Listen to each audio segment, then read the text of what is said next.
In addition to the seaborne operation, it should not be forgotten that Dunkirk was a military operation also, a hard-fought retreat with a magnificent last stand by the rearguard to allow the bulk of the troops to get clear. The actions of the three services cannot be separated. The Navy could never have done what it did if the Army had not disengaged itself so successfully. The Royal Air Force's contribution, small as it had to be, was also vital. This book does not attempt to tell the whole story of the retreat and evacuation, and does not cover the history of all the units involved. To attempt to describe the period in detail would merely be confusing to the listener, so instead I have tried to give a broad view, concentrating on the sound and the feel and the smell, which, after all, is as much the stuff of history as dates and figures.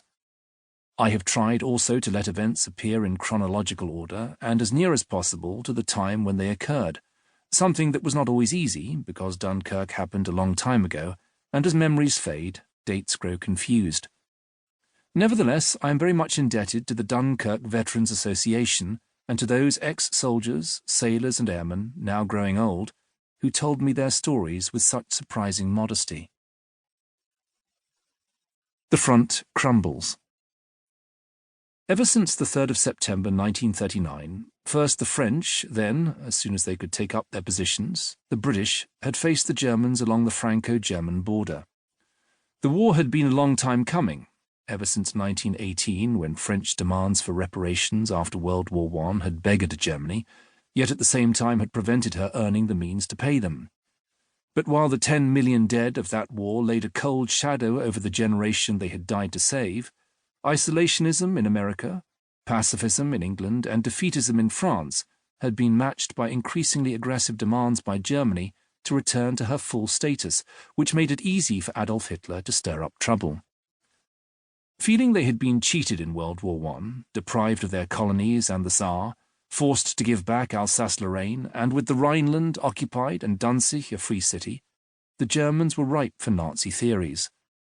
Marshal Foch, the Allied leader at the end of World War I, had realized that what had happened in 1918 was not peace, only a break in hostilities. His armistice for 20 years was a remarkably accurate forecast. Bitterness and propaganda helped Hitler on his road to vengeance, aided all the way by woolly-minded dreamers at the League of Nations, whose good intentions, for the most part, seemed to consist of depriving their own country of arms while not depriving Germany. Most people in Europe hated the thought of another conflict. They were terrified by the development of modern weapons, particularly bombers, and, trading on these fears, Hitler prepared for war and chose the moment for launching it.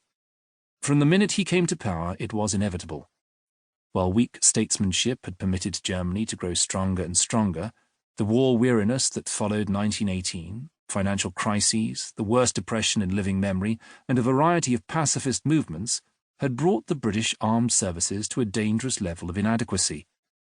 As Clement Attlee acidly remarked, there seemed to be a feeling that an inefficient army was more moral than an efficient army.